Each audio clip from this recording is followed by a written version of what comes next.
वैदिक साधना जूनागढ़ अध्यात्म केंद्र में आप सभी का मैं हार्दिक स्वागत करता हूं।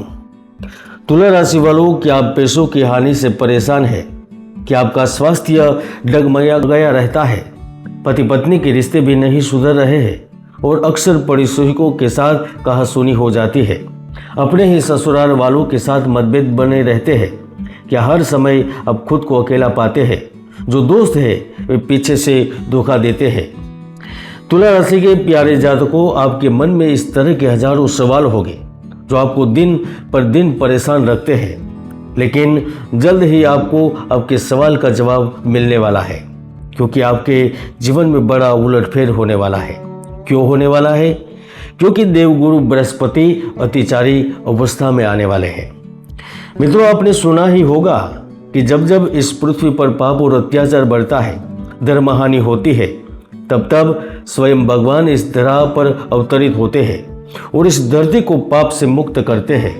इन्हीं भगवान के पर्याय माने जाते हैं देवगुरु बृहस्पति, और वही बृहस्पति देव अब अतिचारी अवस्था में आ रहे हैं और आपके जीवन के हर कष्ट को हरने वाले हैं। मई 2025 से मार्च 2033 तक का समय होगा जब देवगुरु बृहस्पति अतिचारी अवस्था में रहेंगे। अब आप सोच रहे होंगे कि देवगुरु बृहस्पति का अतिचारी अवस्था में आना आपके जीवन को किस तरह प्रभावित करेगा। क्या सभी कष्ट हर जाएंगे या कष्ट बढ़ जाएंगे? क्या रिश्तों में सुधार होगा और पैसों की तंगी से आप बाहर निकल जाएंगे? दोस्तों, मेरा आज का यह वीडियो खास तुला राशि के जातकों के लिए ही है। उनके मन में जो चल रहे सवाल है उसका जवाब दूंगा, संशयों को दूर करूंगा। आप हर बात को ध्यान से सुनिएगा और समझिएगा।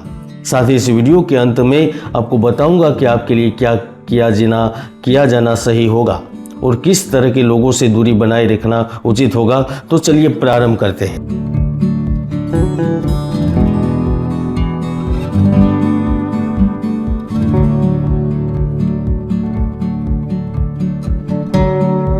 आगे बढ़ने से पहले दोस्तों एक छोटी सी बात बताना चाहता हूं। इससे आपको समझ आएगा कि देवगुरु बृहस्पति अतिचारी कितना महत्वपूर्ण होता है और यह आपके जीवन को कितना बदल सकता है। आप जानते ही होंगे कि द्वापर युग में ही महाभारत हुई थी। उस समय देवगुरु बृहस्पति अतिचारी अवस्था में थे और कोरोना काल को आप अब तक भूले नहीं होंगे। उस समय पर भी देवगुरु बृहस्पति अतिचारी अवस्था में थे। इसका मतलब है कि देवगुरु बृहस्पति का अतिचारी होना जीवन में आमूल परिवर्तन कर सकता है। तो जानते हैं कि वे आपके जीवन को कैसे बदल सकते हैं। मित्रों, देवगुरु बृहस्पति की चाल बहुत धीमी होती है, लेकिन अब वह अतिचारी अवस्था में होंगे। अति का अर्थ होता है जो सर्वाधिक तेज और चारी का मतलब होता है चलने वाला। जो ग्रह अर्थात देवगुरु बृहस्पति अपने एक घर को पूर्ण करने में अपना 12-13 महीनों का समय लगाते हैं, अब वह महज 4 से 5 महीने में ही एक घर का पूरा चक्कर लगा देंगे। जब वह अगले घर में प्रवेश करेंगे तो कुछ समय बाद वक्र होकर पुराने घर लौटेंगे, ताकि जो छूट गया है या जो गलत हुआ है उसे सुधार सके। तो मित्रों, यानी कि तुला राशि के जातकों, आपके जीवन में कई बड़े बदलाव जरूर होंगे। तो सवाल यह है कि यह बदलाव किस तरह के होंगे। पिछले कुछ सालों में तुला राशि के जातकों के कई काम अटक गए थे और बेहतर नहीं हो पा रहे थे और बार बार धनहानि का सामना करना पड़ रहा था। यहाँ तक कि अपने करीबियों से भी रिश्ते टूट रहे थे। अब देवगुरु बृहस्पति अतिचारी होने के बाद उनके जीवन में शांति आने वाली है। हालांकि पिछले सालों में देवगुरु बृहस्पति की दृष्टि आपके इनकम भाव पर थी, यानी 12वें घर पर। इसी वजह से इनकम नहीं बढ़ रही थी। कोई कई प्रकार की परेशानियां भी आपके जीवन में बार बार आ रही थी। दोस्तों, पिछले साल तक देवगुरु बृहस्पति अपने शत्रु शुक्र की राशि में थे। अभी तक पृथ्वी तत्व की राशि पर थे और देवगुरु बृहस्पति स्वयं आकाश तत्व के ग्रह होते हैं। अब देवगुरु बृहस्पति वायु तत्व की राशि पर जा रहे हैं, आपके अपनी तुला राशि के भाग्य भाव पर। तो कुछ तो बड़ा होगा और अकल्पनीय बदलाव जरूर होगा। मित्रों, इस वीडियो में देवगुरु बृहस्पति अतिचारी को अलग अलग तरीकों मैंने विभाजित करते हुए विस्तार से समझाने की कोशिश की है। सबसे पहला है 15 मई से लेकर 18 अक्टूबर 2025 तक। मैं आपको बता दूं कि यह वीडियो आपके जीवन को बदल कर रख सकता है इसलिए वीडियो के आखिर तक जरूर बने रहे। इस समय देवगुरु बृहस्पति भाग्य भाव पर मौजूद होंगे। इसका मतलब है कि आपके भाग्य उन्नति के लिए सबसे बड़ा अवसर होगा। यहाँ से देवगुरु बृहस्पति की पंचम दृष्टि तुला राशि पर ही पड़ेगी। ऐसे में आपको कॉन्फिडेंस लेवल बहुत अच्छा रहेगा। कोई स्वास्थ्य में परेशानी चल रही थी तो वह भी सुधरेगी, क्योंकि देवगुरु बृहस्पति की दृष्टि गंगा जल के समान पवित्र मानी गई है। यानी अब आपके स्वास्थ्य में सुधार होगा।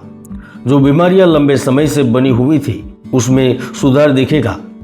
देवगुरु बृहस्पति आपको पूरे बुरे स्वास्थ्य से मुक्त करा देंगे। तुला राशि के जातकों इस बात को समझे कि जब अपनी ही राशि पर देवगुरु बृहस्पति की दृष्टि हो तो बहुत से रुके हुए काम पूरे हो जाते हैं।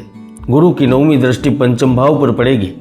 यहाँ से आपको एक नया ज्ञान मिलना आरंभ होगा। आपकी जानकारी में वृद्धि होगी। आपकी जानकारी और सही इंफॉर्मेशन शेयर मार्केट में आपको सफलता दिलाने का काम करेगी। जो लोग क्रिएटिव क्षेत्रों से जुड़े हैं उन्हें बेहतर करियर बनाने का अवसर मिलेगा। अतिचारी अवस्था में उन लोगों को अभी भला करेंगे जो शिक्षा या शिक्षण संस्थान से जुड़े हैं।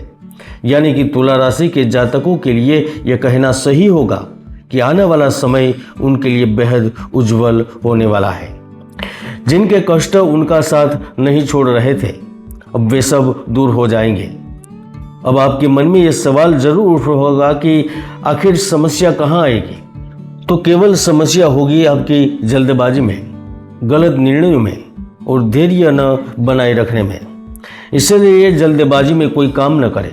जैसे आपके बॉस ने आपको कुछ काम करने को कहा है, उसे खत्म करने का समय 4 सप्ताह का दिया है, लेकिन आपने 2 सप्ताह में ही काम खत्म कर दिया, इस उम्मीद से कि आपकी वाहवाही होगी। मगर उसकी जांच के बाद पता चलेगा कि आपने कई गलतियां की है। इसमें आपकी इमेज खराब होगी। सीनियर के सामने आप लापरवाह साबित हो सकते हैं। मित्रों, नवम भाव उच्चाधिकारी या बॉस का होता है। नवम भाव आपके पिता का होता है। इसी भाव में आपसे गलतियां हो सकती है। इसलिए आपके पिता आपसे जो कहे उसे मत टालिए, उसका सम्मान कीजिए और उनके निर्देशों का पालन कीजिए। नवम भाव भाग्य और नॉलेज का भी होता है। यहाँ आपको अपने ज्ञान को वर्धन करने में सफलता हासिल होगी। आपकी सफलता आपकी खुशी का मुख्य कारण बनेगी। जिस फील्ड में भी आप काम कर रहे हैं वहाँ से आपका नॉलेज बढ़ाना आपका दायित्व होगा। इस बात को आप जरूर समझिएगा। मित्रों, अगला भाग है 18 अक्टूबर 2025 से 5 दिसंबर 2025 का। इस समय गुरु नवम भाव को छोड़ के 10वें भाव पर प्रवेश कर रहे हैं। अच्छी बात यह होगी कि केंद्र भाव पर गुरु होंगे।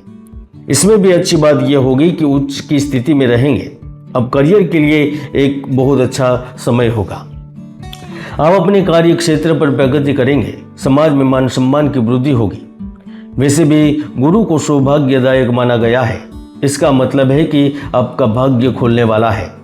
इस समय आप जो सोचेंगे वही पाएंगे। हाँ, काम में गलतियां की गुंजाइश हमेशा बनी रहेंगी। इसलिए किसी भी काम को बिना ध्यान भटकाए करें तो सफलता अपने आप आपके कदम चूमने लगेगी। दोस्तों, देवगुरु 10वें भाव पर उपस्थित होंगे। यह कार्य क्षेत्र पर उन्नति के लिए एक शुभ अवसर होगा। यही नहीं, इनकी दृष्टि पड़ेगी धन के भाव पर। इसका मतलब है कि इंक्रीमेंट होगा, धन लाभ होगा, आर्थिक हानि से बचेंगे, विदेश में कारोबार बढ़ेगा, विदेश में जॉब को लेकर खुशखबरी मिलेगी, कपड़े के व्यापारी, इलेक्ट्रॉनिक उपकरण, तकनीक और टूरिज्म क्षेत्र में आप अकल्पनीय लाभ प्राप्त करेंगे। दोस्तों, गुरु की दृष्टि को गंगा जल के समान पवित्र माना जाता है। इसका अर्थ है कि आपको आर्थिक लाभ होगा और कौटुंबिक मामलों में भी अनुकूल प्रभाव दिखेंगे। अब सवाल यह है कि आपको ध्यान कहाँ रखना है। बस आपको अपनी वाणी पर नियंत्रण करना है। ध्यान कहाँ रखना है? आपका कॉन्फिडेंस अच्छा है, लेकिन ओवर कॉन्फिडेंस आपको परेशान कर सकता है और बने बनाए काम बिगाड़ सकता है। यहाँ तक कि अगर वाणी पर कंट्रोल न किया जाए तो कई बने बनाए काम भी बिगड़ सकते हैं। अब बात करते हैं 5 दिसंबर 2025 से लेकर 6 जून 2026 तक की। तो इस समय बृहस्पति पुनः नवम भाव पर आते हैं और जो काम उनसे छूट गए हैं अब वह उन्हें पूरे करेंगे। इस दौरान आपके लाभ और बढ़ेंगे। गुरु पहले ही वहां पर काम करके जा चुके हैं, इसीलिए इस भाव को वो बेहतर समझ चुके हैं। इसका मतलब ज्यादा मजबूती से, ज्यादा प्रखरता से आपको भाग्य समर्थन मिलेगा, भाग्य का साथ रहेगा। गुरु की सप्तम दृष्टि तीसरे भाव पर पड़ेगी, जिससे आपका कॉन्फिडेंस अच्छा रहेगा, हिम्मत अच्छी रहेगी। किसी कार्य को करने के लिए आप ज़्यादा रिस्क लेंगे, रिस्क आपको सफलता की ओर ले जाएगा। आप कंपनी के लिए बेहतरीन डील करेंगे, नई टेक्नोलॉजी का उपयोग करेंगे, नई दुकान, नई शॉप खरीदेंगे, नया व्यवसाय प्रारंभ करेंगे, यहाँ तक विदेशन में भी प्रमोशन प्राप्त कर सकेंगे। जब नवम दृष्टि पंचम भाव पर पड़ेगी तो कई रुके हुए काम निपट जाएंगे। विद्या क्षेत्र में आप चमकेंगे, अधूरी शिक्षा पूर्ण करेंगे, अच्छे रैंक से प्रतियोगिता में चुनकर आएंगे, विदेश में नौकरी करेंगे, यहाँ तक राज्य या केंद्र सरकार के किसी अधिकारी की मदद से कुछ अधूरा काम भी बन जाएगा। ऐसे में एक बात तो अवश्य कह सकते हैं कि बृहस्पति का गोचर तुला राशि के लिए कहीं से भी नकारात्मक प्रभाव नहीं लाया है। बस आपको यह समझना होगा कि जल्दबाजी में किसी काम को निपटाने की कोशिश न करें, जैसे अचानक बिजनेस न बदले, नौकरी न चेंज करे और शेयर बाजार में अचानक पैसा न लगाए। रिसर्च करें, इसके बाद ही सही फैसले लें ताकि आप लाभ में रहें। मित्रों, यह बात भी मायने रखती है कि आपकी जन्म कुंडली में देवगुरु बृहस्पति कहाँ है। क्या देवगुरु बृहस्पति का गोचर आपके बर्थ चार्ट में बैठे हुए गुरु दोनों का कोई संबंध बन रहा है? क्या दृष्टि से संबंध बन रहा है, या फिर बृहस्पति के ऊपर से बृहस्पति का ट्रांजिट हो रहा है, या कोई दोष बन रहा है? क्योंकि इनकी मदद से आपको ज़्यादा प्रोग्रेस मिल सकती है। हालांकि इसी अतिचारी अवस्था में बस अपनी त्रुटियों पर आपको बारंबार ध्यान देने की आवश्यकता होगी। अगर देवगुरु बृहस्पति को प्रसन्न रखा जाए तो वे आपके जीवन को खुशियों से भर देंगे। उनका आशीर्वाद आपके जीवन में बना रहेगा। आपको इस वीडियो की जानकारी अच्छी लगे तो शेयर करें, चैनल को सब्सक्राइब करें। जय गुरुदत्त, जय गिरनारी।